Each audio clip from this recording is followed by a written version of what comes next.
Our next guest, I've been excited to have on the stage. The first time I heard his presentation, the first time I got a chance to talk to him, I knew right away I wanted to have him here.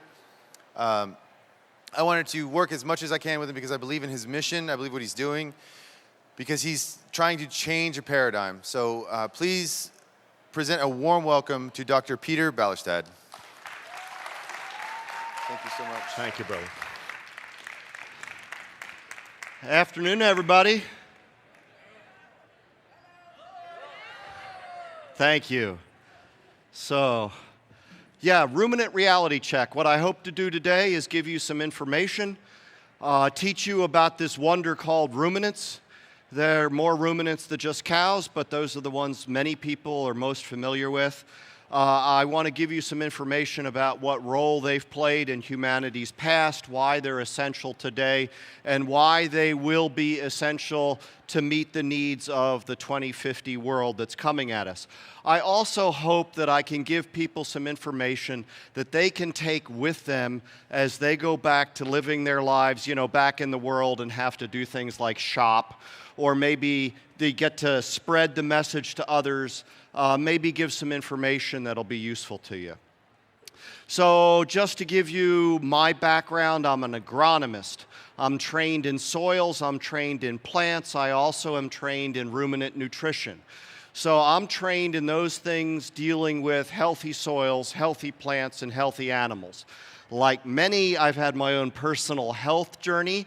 So in 2007, I was a 51-year-old, balding, obese, pre-diabetic.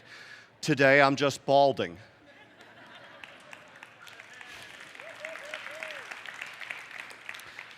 But this is my background, so now I'm trying to plug the healthy people in.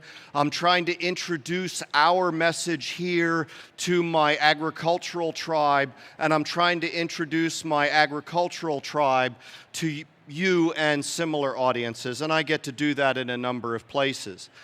Show me a man without a point of view, and I'll show you a corpse. Everybody's got a point of view. Some of us spend a little bit more time examining our prejudices and our backgrounds than others, but I've just tried to let you know who's talking to you right now, okay?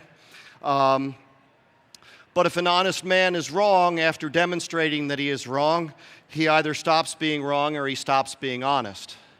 And this I take as a personal challenge. So I hope I'm open to that correction. And as we listen to people like Dave Feldman and Ivor Cummins as he comes and others, I think we have many people that have self-sorted themselves by this point. There are a lot of people who know the truth but maintain the story. And that happens in a lot of realms. And the skepticism that we have developed in nutrition, I would invite you to spend that in some of the narratives having to do with food production and types of food and that sort of thing. We'll get into it. There's a little over 130 species of ruminants in the world. 21 of these have been domesticated by man. I believe that ruminants represent the largest block of domesticated animals. There must be a reason. They are not competitive to or with human beings, and I'll give you some information about that. What they do is they convert plant protein, in quotes, which I'll get into, and low nutrient density organic materials into food for humans via anaerobic microbial fermentation of the fibrous plants and plant residues. They provide services and assist in recycling soil nutrients. They don't just produce meat and milk. If you enjoy wearing leather shoes or belts, obviously leather is a byproduct, but there are many, many others. And I've just shown you some ruminants in the border of this to give you an idea. Basically, there are ruminant animals that mankind has domesticated in every biome across the globe, which is remarkable. Any biome that man has successfully inhabited. Ruminant livestock effectively convert this cellulosic feedstuff that can be produced on land that we cannot, should not cultivate and from residues of crop production into high-value meat and milk products, and again, without competing with human beings. I know there are narratives in the world that say different. I'm just trying to give you some other information. And the simple truth is that we can't feed today's world without ruminant animal agriculture, let alone the world of 2050. So again, despite what people confidently say, it's a case of confidently asserted but poorly documented. And I'm happy to help people find the documentation, and I do a bit of that in the time when I'm not busy working in my day job, which, by the way, is in forage agriculture. Okay, I work in the seed industry. Some people have said that I'm some kind of shill for the meat industry. The meat industry does not employ me. The greatest wealth is health, right? Thank you. Come on, work with me here. And I'm here to say that we can have healthy soils and healthy people thanks to ruminant animal agriculture. Now, sometimes I just can't resist the snark. I just can't help myself.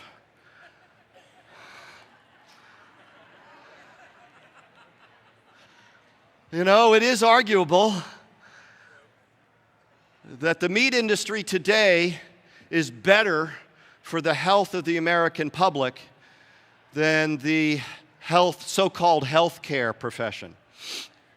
But see, I have this dream. I have a dream that one day the public will understand that their consumption of the products in the background, fresh meat is circled, will lessen their need for the products in the foreground, and diabetes care is circled. And happily, that day is coming. Yes? Thank you. It's not that soon after lunch. We should be recovering by this. Okay. And so what I hope I can facilitate is the transfer of information between tribes that we can move this thing forward. I am absolutely convinced that the number one problem facing public health today is hyperinsulinemia. Now, I'm just a forage agronomist, so take that with a block of salt, but I think that we can justify this. There's a model here that we call Liebig's barrel. We being people trained in soil fertility. This is where I first saw it. It's a useful model. Imagine a rain barrel, or wine if you're so inclined. It's made up of wooden staves. They're not the same length. The volume, the amount of wine or water that barrel can hold, is going to be determined by the shortest stave, yes? Thank you. Okay, so in this case, phosphorus is the most limiting nutrient element in this system. We can increase the lengths, we can spend money addressing other things, but until we increase the length of the phosphorus stave, we're not going to hold any more wine or water. So now we add some phosphorus fertilizer. Now nitrogen becomes limiting. And so on every time we make changes. And it's our job as managers to figure out what those interactions are, because we may get to some place that we just can't change it anymore. Sometimes it's heat, sometimes it's light. Can't change those. Okay, not economically. So, okay, let me model this with public health. Again, I think chronically elevated insulin is the short stave. And until we address that, we can't really know anything else. I think the strength of that signal is so strong that it's crowding out any other signal. So then we can look at insulin resistance, excess carbohydrate, protein deficiency I'll talk about in a little bit. We could be looking at other nutrient deficiencies. We could be looking at essential fatty acid deficiencies or imbalances. We could look at semi-starvation diets. We could look at other lifestyle factors, absolutely. But we have to get to that root cause. We have to address the short stave. And this is just one recent paper, 2015, Dr. Crofts, and she's just listing diseases that are associated with chronically elevated insulin. I think I'm not too far out over my skis to say that virtually any chronic disease you care to mention now has some plausible linkage, if not a causal relationship, to chronically elevated insulin. Nothing else matters, despite the narratives. Again, I can't resist the snark. The third leading cause of death in the United States right now is medical error. I'm not much interested in your theories about how to fix the broken in your mind food system when you can't get your brothers and sisters to wash their hands. Okay? Whoa. I've transgressed. I repent. Okay. You can tell when idols are being worshipped because human beings are being sacrificed. Right? And there's a lot of idols being worshipped. And there's a lot of human lives that are less than they could be because of this worship of these false idols. Okay. That was a long introduction, wasn't it? We are heterotrophic organisms. Here's your proof. Go outside, face the sun, hold the palms of your hands up. If you get a sweet taste in your mouth, you're photosynthesizing. You are therefore an autotrophic organism, but I don't think that's going to happen. So we have to consume other organisms. We can't make organic materials out of inorganic materials, right? We have to consume other organisms. So we're going to have to kill something in order for us to live. And any food production system you're going to come to me with is going to have impacts. We're not really good at weighing those out. And again, narratives come in, right? And I just want to push back against a few of them. So let's look at animal versus plant source foods. If I just look in terms of energy, and I just look at terms of calories, so I've got the same number of calories from animal source foods and plant source foods, are they going to have the same effect on the metabolism of the human being you feed them to? Oh, please, again, thank you. Because energy from plants is going to be in what form? Sugar and starch. Yes? And energy from animal source foods is going to be what? Fat, primarily. Yes, absolutely. If I look at protein and minerals, if I have the same amount of protein and or minerals from plant source foods versus animal source foods, will they have the same effect on the metabolism of the human being you're feeding? Yes or no? Thank you. You're getting used to me now, aren't you? Vitamins.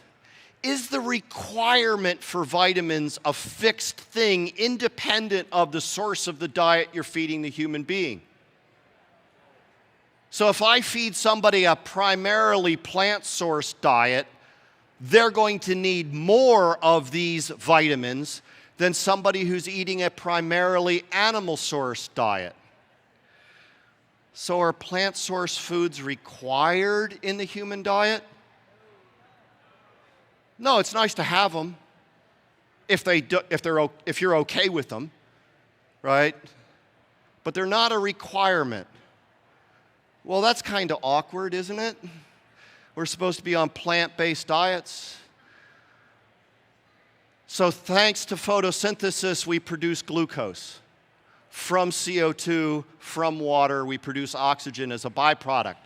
If I link those glucose units together in one way, beta-1,4 to be technical, I produce a planar molecule polysaccharide called cellulose. If I link them together, alpha-1,4, same glucose units, I produce amylose or starch. We can obviously digest starch. We produce amylase. No vertebrate animal produces cellulase.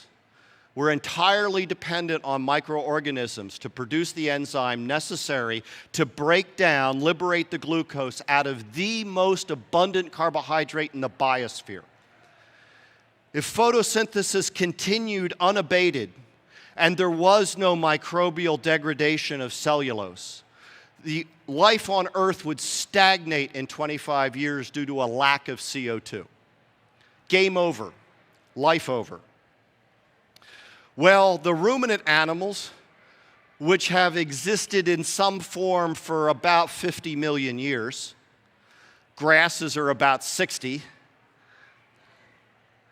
have developed this wonderful system that allows them to fill up this large rumen and then process that feed stuff, allow the microbial organisms to break that down, produce byproducts, produce more of themselves, which the host animal then utilizes.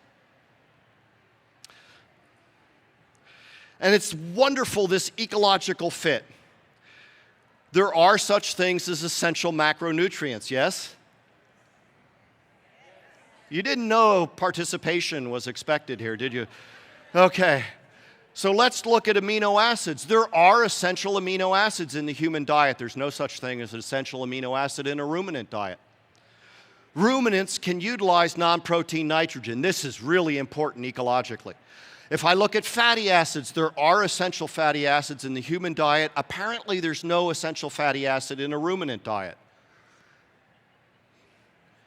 There's no such thing as essential carbohydrate in a human diet, but there are two forms that are essential in a ruminant's diet.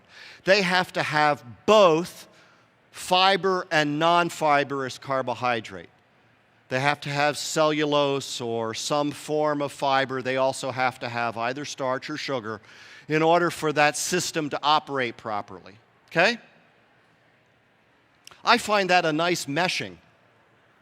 Kind of like we developed together. So here's just a real simplified version of a monogastric digestive system. We have the stomach being the place of hydrochloric acid and pepsin, and the food, the macronutrients coming in, carbohydrates, proteins, and fats, are acted on in that environment, and then we're absorbing sugars, amino acids, and fatty acids from the intestine. Again, ruminants are a little different. We plug in this anaerobic, pre-gastric fermentation process. Their diet is primarily carbohydrate and protein. The microbes break that down. They liberate things like methane, volatile fatty acids, and ammonia. Then that digesta flows into the acidic stomach, the true stomach, so to speak, and from their intestine, there's almost no sugar left to absorb. The amino acids are mostly from the microbial organisms themselves, which are now harvested by the host animal. Just because something is arguably harmful in a human diet, please don't make the assumption that it's harmful in a ruminant's diet, okay? And just because something's good for a ruminant, don't assume it's good for a human. And see, even a ruminant can't be a vegan. They're not vegetarians. If anything, they're microbivores, or they're microbians.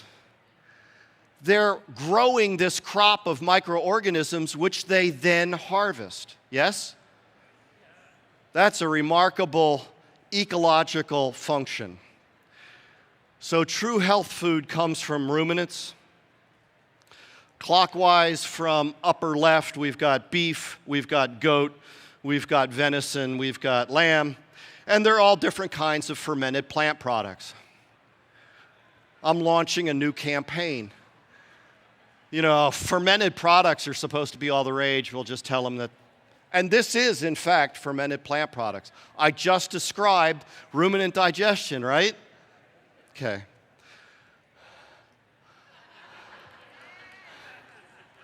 Ruminants rule.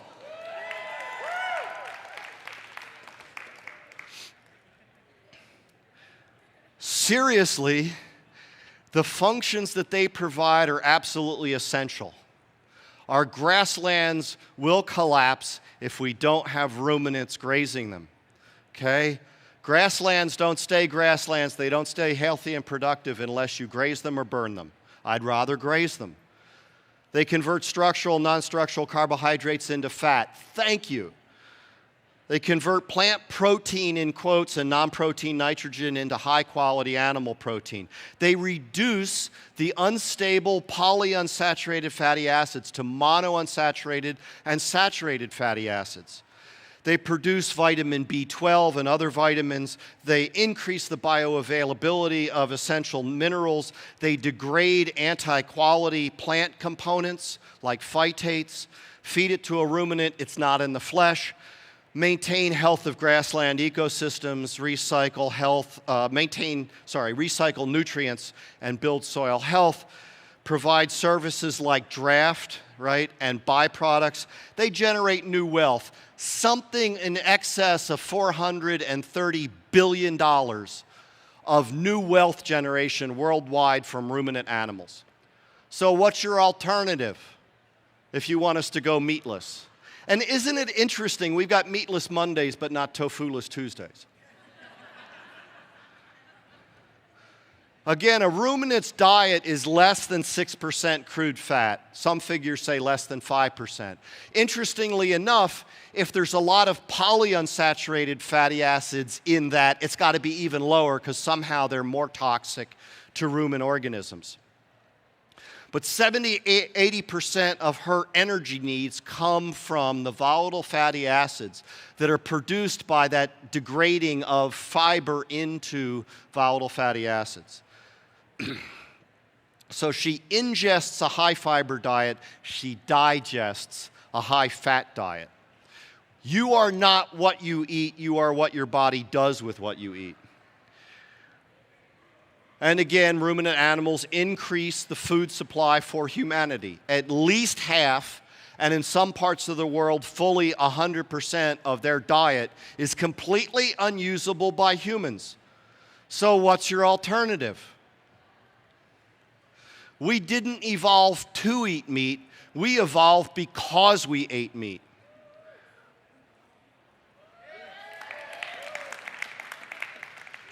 And because we invented barbecue.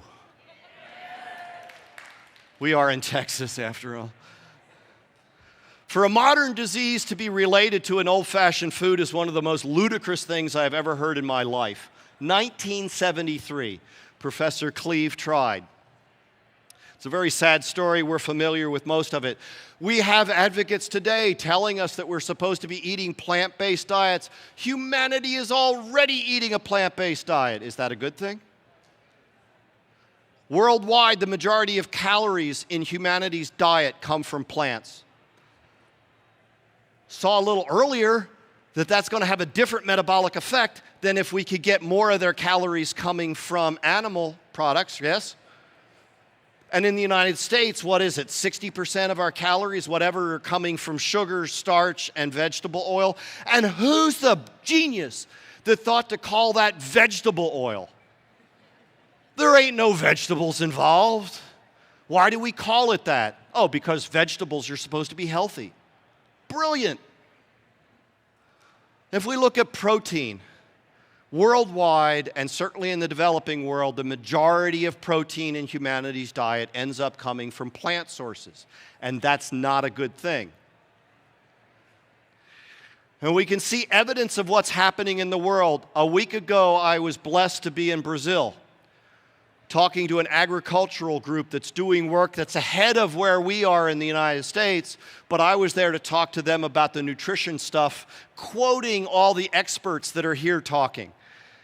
See, this is what I get to do, flop back and forth between topics depending on the audience. But the rate of obesity and overweight in Brazil is not that different from us. What's happened? Well, we've had a population that's emerging from poverty. And we think about the Brazilian, steakhouse and the Brazilian barbecue, but they, I assure you, are the land of carbohydrates and soy oil. So, as we think about what we're doing here and maybe expanding it, let's think about the rest of the world. How are we, if we're right, and our diet should be based on more animal products, how do we make those affordable? How do we make them accessible to people that may not have a refrigerator in their home? Right? How do we make shelf-stable products to get what they need to them? Because we do have this challenge coming at us. What is it, 32 years from now, by 2050. 2 billion more people.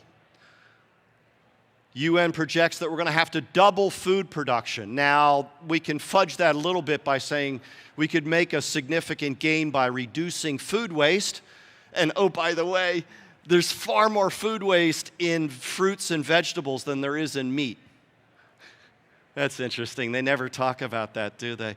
And then the Food and Agriculture Organization predicts that we need to increase, there'll be an increase in demand of 66% for animal protein by this 2050. Then they go ahead and say, well, it's got to come from the same land as today, and I'm going to argue with that.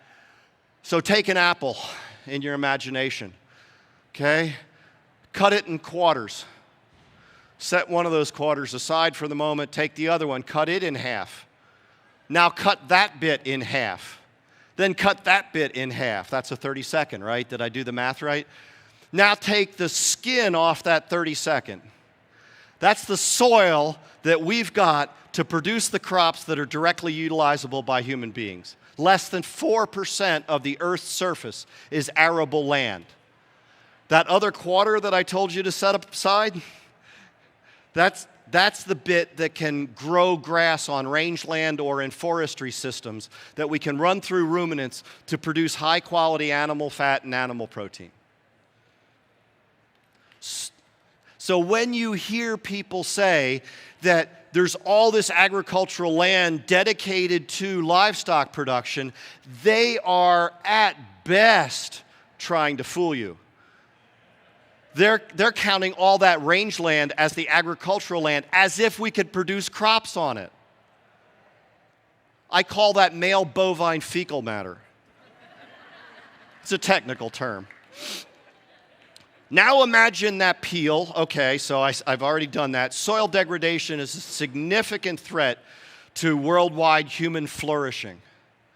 Cultivation, the production of crops, necessarily harms soil health. It's inevitable. We can ameliorate it somehow, we can reduce it, but it is a destructive process. Perennial grass cover improves soil health. Perennial grass cover is what we'd have in ruminant animal agriculture. And oh, by the way, that 1/32 that's in crop production, we can integrate livestock into those systems as well. Here are two examples. The one on the top is from where I live. We graze seed fields during the grass or clover seed production cycle. Okay, so we're producing ruminant products, in this case sheep and wool, during a time when it's not impacting the crop development. And a similar thing happens in the southern plains when we graze wheat pasture with cattle in the wintertime. Okay? On the bottom is what I saw in Brazil, where we're integrating grass and livestock with crop production in between trees. Remarkable stuff going on. When our soils are gone, we too must go unless we find some way to feed on raw rock. Can't do it, but this was a quote from the turn of the 20th century. And it's still a problem. 24 billion metric tons of topsoil lost due to erosion per year worldwide. That's basically the area the size of Kentucky, 6 inches deep. Or it's all of Iceland, 6 inches deep. So when people want to talk to me about sustainability and why we can't have animal agriculture, what's your alternative? Are you saying there's no impact from that? Every single thing we do has an impact. How is it that you bless one and you curse the other? And these are some of the problems that are now demonstrable problems in the United States as a result of our specialized ag production system. Okay? In 1900, the typical farm in the United States produced 5 commodities. By 2000, it was 1. And there's a lot of reasons for that, but oh boy, you know, the food guide was one of them. So this thing infects and infests a lot of different areas. There are documented benefits to well-managed ruminant agriculture. It's been in our literature for decades, okay? We can build soil carbon and soil microbial function. We can enhance water infiltration and retention. We can build soil fertility. We can minimize erosion. We can enhance watershed hydrological function. We can enhance wildlife and biodiversity. We can increase soils as a net greenhouse gas sink. And we can improve livestock production and economic returns while improving the resource base. This is pretty good stuff. Here's a demonstration. This is a rainfall simulator. We're going to look at water running off of these 4 different systems or samples.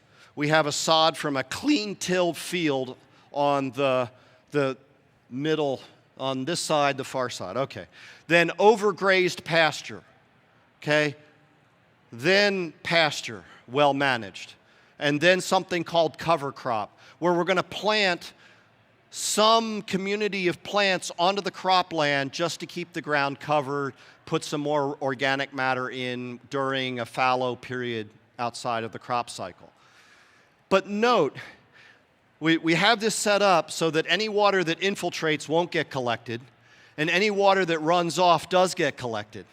And in the time it took to collect a gallon's worth of sediment-laden water from both the clean-till field and the poorly managed pasture, we've got 1/3 of a gallon from the cover crop, but nothing from the pasture.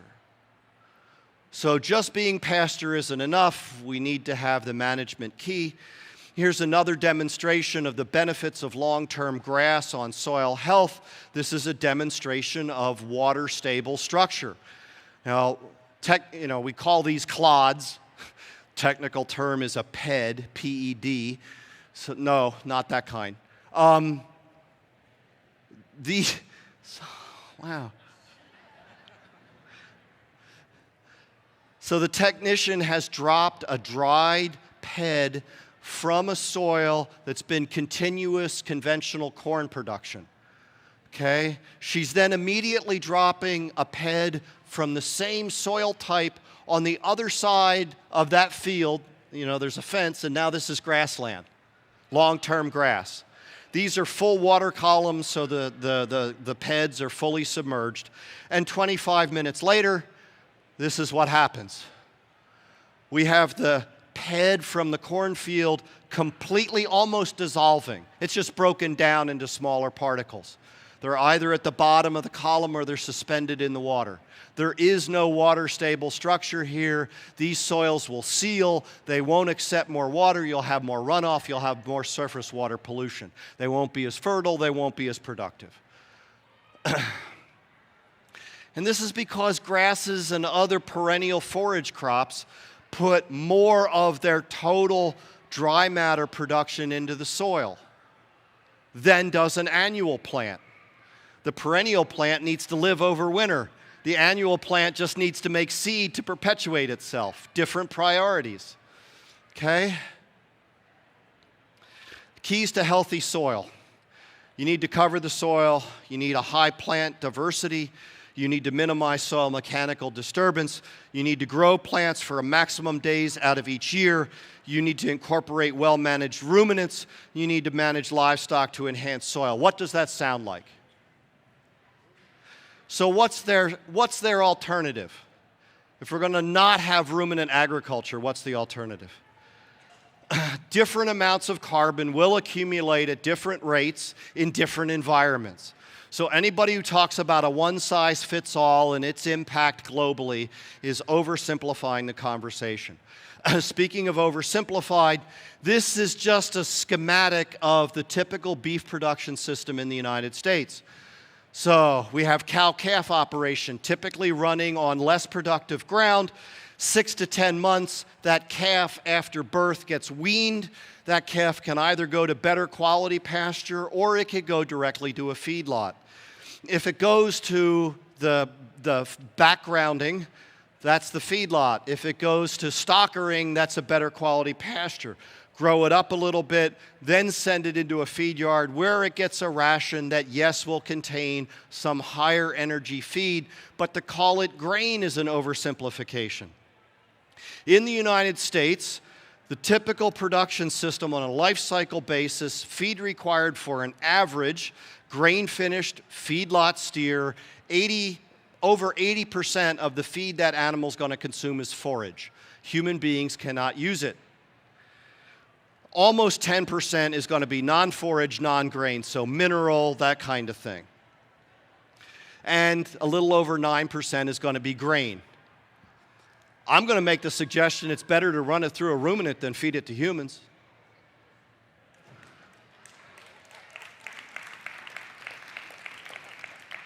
The problem isn't the grain-fed people, it's the cattle, it's the grain-fed people. Blew my own line. I know there's lots of things. I've probably hammered this enough over the years. This is just the easiest one to deal with. If you're concerned about omega-6 to omega-3 ratio, and that's your reason for paying for grass-fed beef, that's fine. That's wonderful. I'm fully on board. I'm glad that's available. Just don't eat walnuts, right? You probably shouldn't be eating chicken or pork. Please don't let me catch you eating soy. Okay? Ratios are really problematic. They're a bad way to look at the quantities that you're getting, because soybean oil actually has not a bad ratio when you look at it, but it's got a whopping dose of it when you look at the quantity. Concept that all proteins are of comparable nutritional values, flawed, should be rejected by anyone interested in planning healthful diets. When it comes to protein in the human diet, remember, intake target should be a specific amount of high-quality protein based on individual considerations. Whatever that number is for you, if you're going to be substituting a significant amount of plant protein, you need to adjust that amount up, okay? Crude protein, which is the protein that's listed on almost every label, is in fact nothing more than total nitrogen percent times 6.25. That's how we get that number. And it tremendously overestimates the protein content of foods from plants. Biological value of protein in foods from animals is about 1.4 times that of food from plants. Protein intake guidelines should not be on the percent of calories basis, because you need an amount. Is it 30 grams a day? Well, if it's 30 grams a day, the percent of calories that's going to represent in a 2,000 calorie diet is going to be a lot different than in a 3,000 calorie diet, right? So it's a completely incorrect way to represent protein nutrition in human beings. Here's an example. Crude protein is not the same as amino acids. We've got crude protein in these beans, about 22.7%. Yet if you look at the amino acid analysis, it's only 13.1%. So if you look at the ratio between true protein and crude protein in beans, it's 58%. In beef, it's 92%. So what's your alternative? Because it's not a one-for-one swap now. You're going to say we're going to get rid of the animal sources, but you now have to not just replace the 15% of protein in humanity's diet that comes from ruminants, you're going to have to increase that by what? It's got to be 30% from your plants that you don't have the ground to grow those on. But I digest. Sorry. That was a good one. Over 40% of Americans don't get enough protein. Most females over the age of 8 aren't getting enough protein. This is in America. And it's worse because their target's undoubtedly too low. And it's worse because they consider plant protein and animal protein equivalent.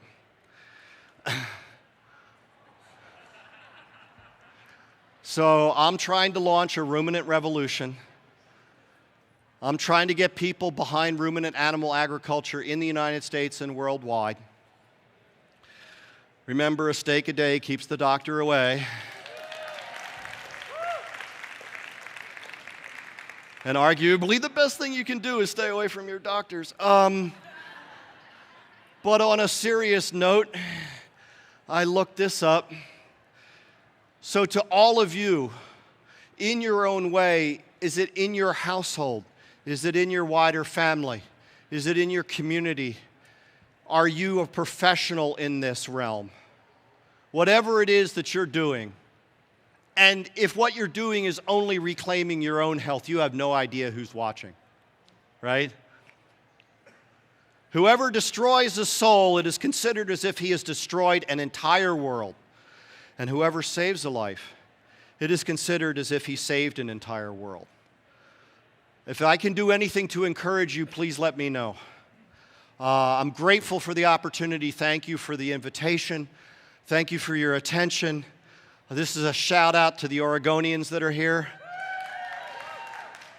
All right. This is what home looks like to me. Yeah, there really is a town in Nova Scotia called Meat Cove. Anybody else been there? I have a blog. I'm on Facebook. Look for me under Grass-Based Health. I'm on Twitter and Instagram. Look for me at Grass-Based. You can email me at peter.ballerstedt@gmail.com. If there's anything I can do to help, please let me know. Thank you.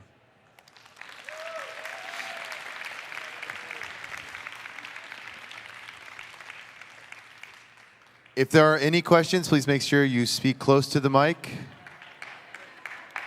Seriously, my mind was just blown by that 9.3. Close to the mic. 9.3%. Yeah, don't let that shape intimidate you. Okay, so I have so many questions. My gosh, I'm only going to ask 7. Okay, go. 9.3% of grain-fed animals, what they're getting is the grain is only 9.3% of what they're getting, right? The rest of it. Life cycle basis for a steer that's grain finished in the United States. So if we were to just ignore everything, forget about grass-fed, and just convert to a ruminant-based economy, not worrying about grass-fed, just keep things the same way they are, that would be more sustainable, right? I'm just clearing that up, making sure that that's what you mean. I'm absolutely convinced that if we shifted our diet to more animal products, that we'd end up with more sustainable. Oh, here's one for you. Okay, all of agriculture in the United States, greenhouse gas emission is 4%. And livestock, okay? Beef is 2%. The healthcare industry is 10%. It's crazy. But we don't look at it on a system basis. We look at it on components. So yeah. So that blows my mind because I mean, obviously I buy grass-fed because I thought that obviously that's more sustainable, right? That's what I'm under the impression of, more them eating grass, it's more sustainable. Yeah. But even if they were just grain-fed, that would be much more sustainable than what we're doing. Well, again, the grain is a portion of their ration for a short period at the end of their life. See, we didn't know that. I assume that it's like that's most of what they're getting. So that alone, to me, is huge. I can go home now. Okay, now I have one more question. So, okay. Arable crops versus what's the other one? Permaculture, right? Okay, Or permacrops. Everything we do has an impact. Yes. Can we change arable crops to permacrops because it seems like it's a much more sustainable thing? And so if we were really serious and we took those arable crops, and that would save the soil because we're not doing what we do to soil with those tillage. crops. Yeah.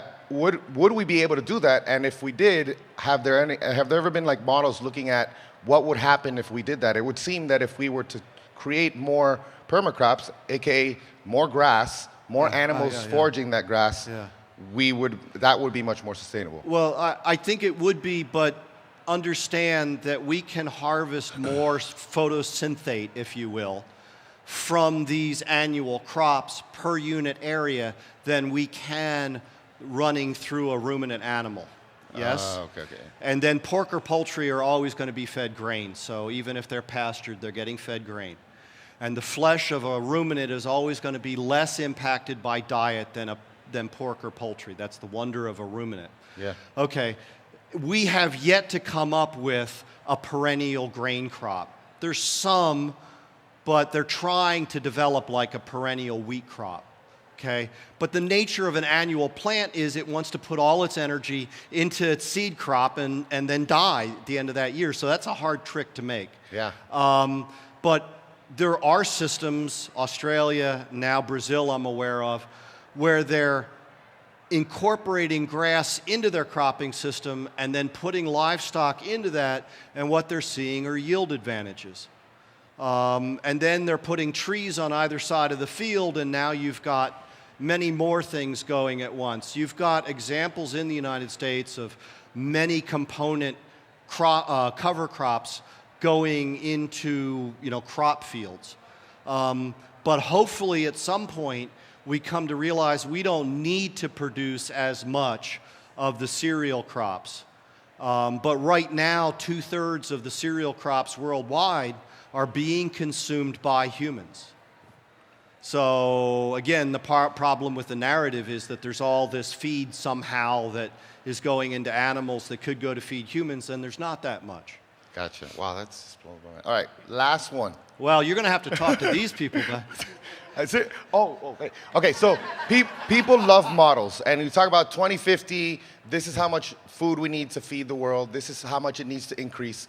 Have there been any models looking at, hypothetically, if we were to increase ruminants, right, Yes. increase that type of agriculture, the rate of what they would do to improve the soil by that time? Have we looked at that? yeah, so there was work done in southeastern U.S., and it demonstrated the increase in soil carbon and its equivalents over just on a year-over-year basis. And it's a phenomenal impact.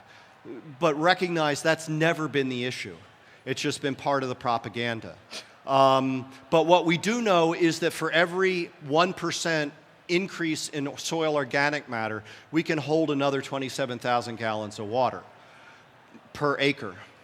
And so this is what's critical for productive soils, for maintaining our watersheds. U.S. has 10% of the world's beef cattle. We produce 20% of the world's beef. If we could just leverage that technology appropriately to other parts of the world, we could end up producing. But then we face other issues like stable politics, rule of law, infrastructure, those things that are completely outside of my, Forage Crops 101 book.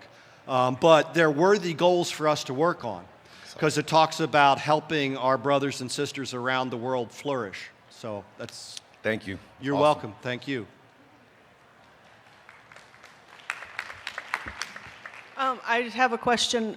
You talked about how to ferment, they need cellulose and a carb. Yes. And where is that carb coming from? Is that the root of whatever they're eating, or?